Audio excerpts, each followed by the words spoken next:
안녕하세요, 왕세우입니다. 오늘부터 제가 시간 날 때마다 이 루소의 에밀 있죠? 루소의 에밀 요거를 문장들을 조금 읽고 묵상하고 그런 얘기를 좀 나눠보도록 할게요. 왜냐하면 요즘 많은 부모들이 사실 루소의 에밀 같은 고전 이런 것들을 안 읽어요. 무슨 노하우가 있다고 생각되는 그런 이제 육아서들 이런 것들을 읽고 무슨 깨달음을 얻었다고 자꾸 생각하거든요. 근데 그런 방식으로는 절대 아이를 양육하기가 좀 어렵습니다. 왜냐하면 인간이 무엇인지, 자연이 무엇인지, 교육이 무엇인지 이런 것들을 베이스에 충분하게 갖고 있어야지 어떤 how to 간단하게 써먹을 수 있는 것들은 금방 미천이 드러나요. 그래서 아이를 양육한다라는 거는 그렇게 쉽게 뭔가를 다른 사람의 노하우를 내가 적용할 수 있는 건 아니다. 대신에 이런 교육 철학, 인간과 사회를 보는 근본적인 어떤 관점을 갖고 있어야 된다는 것이죠. 깊이가 있어야 돼요. 그래서 가장 좋은 책이 루소의 에밀. 여러분이 루소의 에밀을 읽을 때 이거를 무슨 절대적 진리로 볼 필요는 없어요. 뭐 성경도 아니고 그렇기 때문에 이거를 이제 묵상하면서 내 것으로 내가 나름 소화하는 것이죠. 그리고 경험하면서는 충돌되는 것이 있을 텐데 그러면서 점점 지혜를 얻게 될 거예요. 근데 루소가 이 책에서 이야기하는 것은 굉장히 좋은 우리에게 다른 관점을 줄 거예요. 그게 꼭 진리가 아니더라도 우리가 한 번쯤은 생각해 봐야 되는, 그리고 문장도 아름답고 훌륭합니다. 뭐 루소가 누구니 뭐 이런 배경 지식은 생략하고 바로 처음 부분부터 제가 간단하게 조금씩 시간 날 때마다 나누도록 할게요. 제1부 첫 장이 신체의 자유를 구속하지 않는 양육이에요. 유년기의 에밀인데 가장 중요하게 생각한 것이 어렸을 때는 신체의 자유를 구속하지 않는다. 그런 부분이고, 이거는 어린아이를 키우는 부모들은 늘상 생각해야 돼요. 안전이라는 명목으로 아주 신체의 자유, 자연이 준 어떤 본성이 있잖아요. 그걸 자꾸 제한하는 것을 루소가 굉장히 염려했고 우려를 했습니다. 첫 번째 문장은 이것이에요.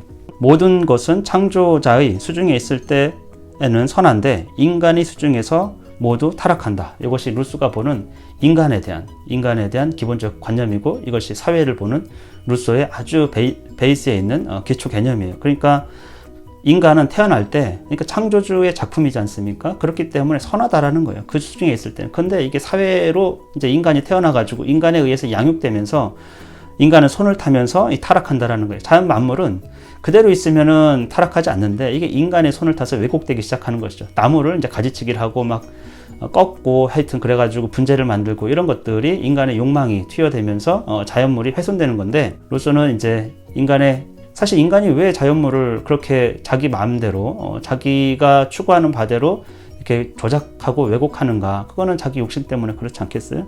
그래서 루소의 첫 문장 아주 유명합니다. 아이를 보는 관점을 완전히 바꿔놨어요. 아이의 본성은 선하다라는 거예요. 그거는 신이 주었기 때문에. 그래서 신의 창조자의 수중에 있을 때는 선해요. 근데 인간의 수중에서 타락한다라는 거예요. 그거는 어떤 측면에서는 저는 이렇게 생각해요.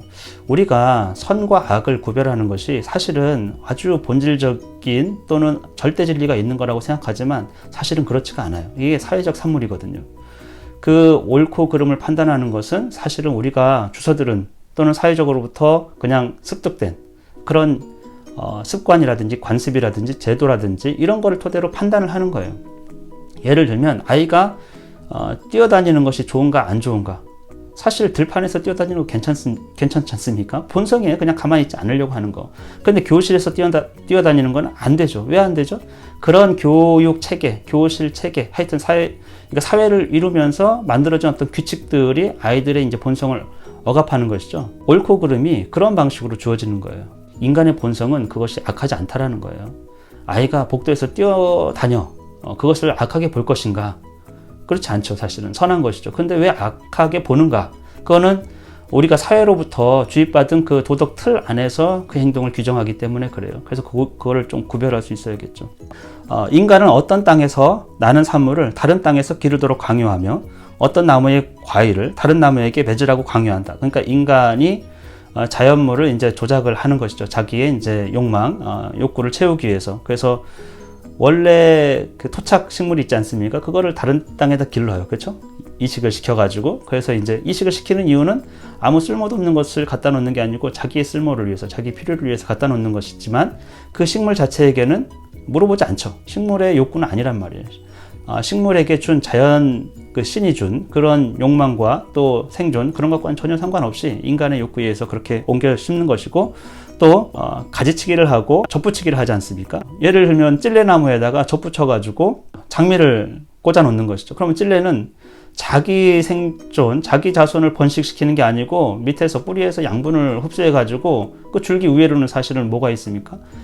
자기 자손이 아니죠. 이 장미를 엉뚱한 것에 이제 열매를 맺고 꽃을 피우게 만드는 그런 것이죠. 그거는 자연 상태가 아니고 인간이 조작을 한 것이에요. 그런 식으로 인간은 자연물을 실제 본성에 맞지 않게 자기 목적에 따라서 조작하고 그것을 루소는 타락이라고 본 거예요. 왜? 욕심이 끼어 있는 거죠. 인간의 욕심.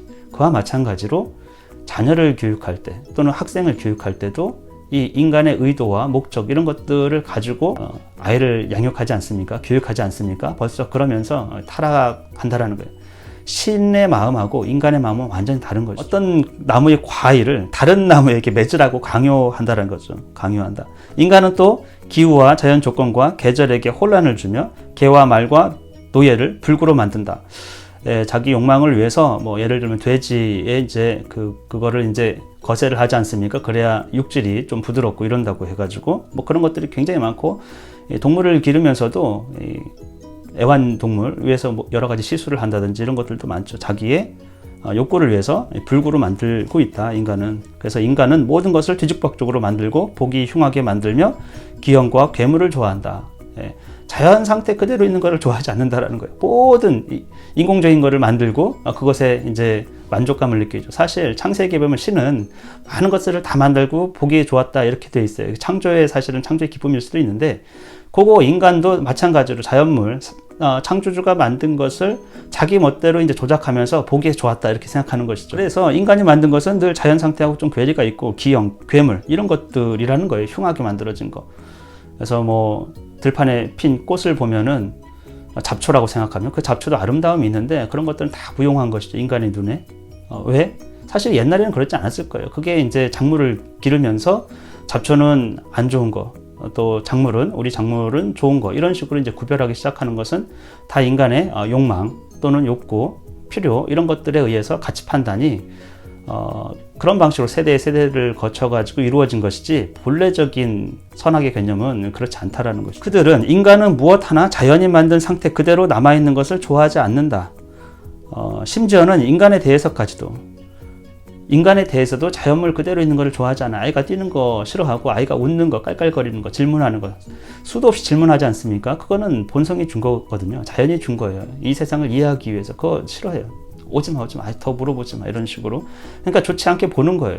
그래서 조련된 말처럼 자신들을 위해 인간을 훈련시켜야 하며 그들 정원의 수목들처럼 그들이 기호에 따라서 인간을 만들어야 한다. 배우는 사람의 입장이 아니고 가르치는 사람이 자기의 의도에 맞게끔 마치 말을 조련하는 것처럼 그 자신을 위해서 훈련시키는 거예요. 예를 들면 지배자가 백성들을 훈련하는 거, 공교육을 세우고 이렇게 하는 것도 다 목적이 있는 것이죠. 자기를 위해서. 그래서 시민교육이라고 하는 것이 어쩌면 순종적이고 국가에 충성하는 어떤 개인을 만드는, 시민을 만드는 그런 것일 수도 있고요. 그리고 또 아이들이 학교 가면은 선생님에게 굉장히 순종적이고 복종적인 거를 여러 가지 규율과 규칙과 하여튼 도덕관념을 입혀가지고 훈련을 시키는 것이죠. 그러니까 그런 과정에서 본성을 굉장히 억압하고 죄악시하고 싫어한다라는 거예요. 그리고 정원의 수목들처럼 자기의 기호에 따라서 자기 선택, 자기 선호, 자기 기호, 자기 기분 이런 거에 따라 가지고 학생을 한 자녀를 자기에 따라서 자기에 맞춰 가지고 만드는 것이죠. 그러니까 사실은 굉장히 틀에 가둬놓는 것이에요.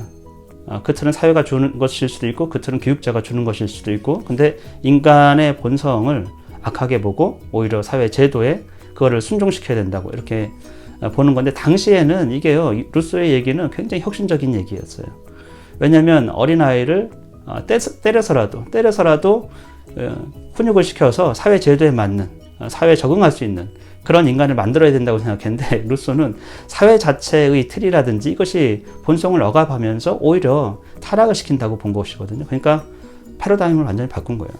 자녀를 볼 때 본성, 그러니까 자연이 또는 신이 준 그 본성을 선하게 보라는 거예요. 그거를 억압할 수는 있어요. 그러니까 그거를 그냥 냅둔다 그러면 진짜 야생 상태처럼 될 수도 있잖아요. 근데 그 본성을 인정하면서 잘 이끌어야 된다. 그러니까 조화롭게 가야 된다는 거예요. 인간과 사회와 본성 이런 것들이 조화롭게 가는. 그래서 그 안목을 볼 수 있어야죠. 그 본성에서 나오는 행위를 무턱대고 악하다고 볼 수 있는 게 아니거든요. 그게 사회 제도하고 어긋난다고 해가지고 그걸 굉장히 악하게 보고 단박에 고치려고, 그러니까 본성에서 오는 것은요, 서서히 스스로, 아이 스스로 깨달아가면서 경험하면서 제도 안에서 그걸 잘 조화롭게 한 인간이 그 안에서 살 수 있도록 하는데 초점이 맞춰질 수밖에 없어요. 그래서 루소 얘기는 우리가 보지 못했던 것을 조금 더 강조하고 있는 것이죠. 약간 표현 자체가 굉장히 좀 극단적이긴 하거든요. 근데 좀 아름답습니다.